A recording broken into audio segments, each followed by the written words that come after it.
ಕಾಂಗ್ರೆಸ್ನೊಳಗೆ ಆರ್ಎಸ್ಎಸ್ನವರು ಇದ್ದಾರೆ ಎಂದು ಕಾಂಗ್ರೆಸ್ ನಾಯಕ ರಾಹುಲ್ ಗಾಂಧಿ ಒಂದೊಮ್ಮೆ ಹೇಳಿದ್ರು. ಕಾಂಗ್ರೆಸ್ನೊಳಗಿರುವ ಅಂತಹ ನಾಯಕರಲ್ಲಿ ಹರೀಶ್ ಕುಮಾರ್ ಅವರು ಕೂಡ ಇರಬಹುದೇ ಎಂಬ ಅನುಮಾನ ಉಂಟಾಗಿದೆ ಎಂದು ಎಸ್ಡಿಪಿಐ ಮಂಗಳೂರು ಗ್ರಾಮಾಂತರ ಜಿಲ್ಲಾಧ್ಯಕ್ಷ ಅನ್ವರ್ ಸಾದತ್ ಹೇಳಿದ್ದಾರೆ. ಇವರು ಮಂಗಳೂರಿನಲ್ಲಿರುವ ಎಸ್ಡಿಪಿಐ ಕಚೇರಿಯಲ್ಲಿ ಸುದ್ದಿಗೋಷ್ಠಿ ನಡೆಸಿ ಮಾತನಾಡಿದರು.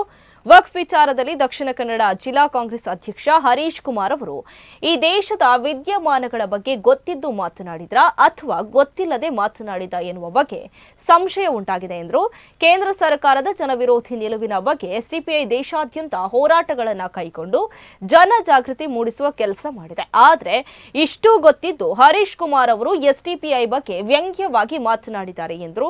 ಬಳಿಕ ರಾಜ್ಯ ಸಮಿತಿ ಸದಸ್ಯ ಅಥಾವುಲ್ಲಾ ಜೋಕಟೆ ಮಾತನಾಡಿ ಎಸ್ಡಿಪಿಐ ಸಂಘ ಪರಿವಾರ ಮತ್ತು ಬಿಜೆಪಿ ವಿರುದ್ಧ ನಿರಂತರ ಹೋರಾಟ ಮಾಡುತ್ತಿದೆ. ಹರೀಶ್ ಕುಮಾರ್ ಕಾಂಗ್ರೆಸ್ ಅಧ್ಯಕ್ಷರಾದ ಬಳಿಕ ಕಾಂಗ್ರೆಸ್ ಬೆಳವಣಿಗೆ ಕುಂಠಿತವಾಗಿದ್ದು ಅವರ ಸ್ವಂತ ಗ್ರಾಮದಲ್ಲಿ ಕಾಂಗ್ರೆಸ್ಗೆ ನೆಲೆ ಇಲ್ಲ ಎಂದು ಹೇಳಿದ್ದಾರೆ. ಇನ್ನು ಈ ಸುದ್ದಿಗೋಷ್ಠಿಯಲ್ಲಿ ಎಸ್ಡಿಪಿಐ ಗ್ರಾಮಾಂತರ ಉಪಾಧ್ಯಕ್ಷ ಮುನೀಶ್ ಅಲಿ, ಪ್ರಧಾನ ಕಾರ್ಯದರ್ಶಿ ಜಮಾಲ್ ಜೋಕಟ್ಟೆ, ನಗರ ಕಾರ್ಯದರ್ಶಿ ಸುಹೈಲ್ ಖಾನ್ ಉಪಸ್ಥಿತರಿದ್ದರು. ಈ ಹರೀಶ್ ಕುಮಾರ್ ರಂತಹ ಒಂದು ಪಕ್ಷದ ಜಿಲ್ಲಾಧ್ಯಕ್ಷರಾಗಿದ್ದುಕೊಂಡು ಇವತ್ತು ನಗೆಪಾಟಿಲಿಗೀಡಾಗುವಂತಹ ರೀತಿಯಲ್ಲಿ ಕೊಡುವಂತಹ ಹೇಳಿಕೆಗಳನ್ನು ನಾವು ಖಂಡಿಸ್ತೇವೆ. ಮೊದಲು ಇವರ ಪಕ್ಷವನ್ನು ಸರಿ ಮಾಡಲಿ. ಮೊದಲು ಇವರು ಮಾಡಬೇಕಾದಂಥ ಇವರ ಪಕ್ಷವನ್ನು, ಇವರಿಗೆ 2013ರಲ್ಲಿ ಇಲ್ಲಿ ಬೇರೆಯವರು ಅಧ್ಯಕ್ಷರಾಗಿದ್ದಂಥ ಸಂದರ್ಭದಲ್ಲಿ 8ರಲ್ಲಿ 7 ಸೀಟು ಕಾಂಗ್ರೆಸ್ ದಕ್ಷಿಣ ಕನ್ನಡ ಜಿಲ್ಲೆಯಲ್ಲಿ 7 MLAಗಳು ಕಾಂಗ್ರೆಸ್ನಿಂದ ಆಯ್ಕೆಯಾಗಿ ಹೋದರು.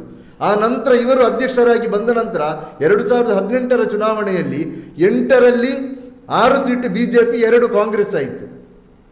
7 ಸೀಟು ಬಿಜೆಪಿ, 1 ಕಾಂಗ್ರೆಸ್ ಆಯಿತು.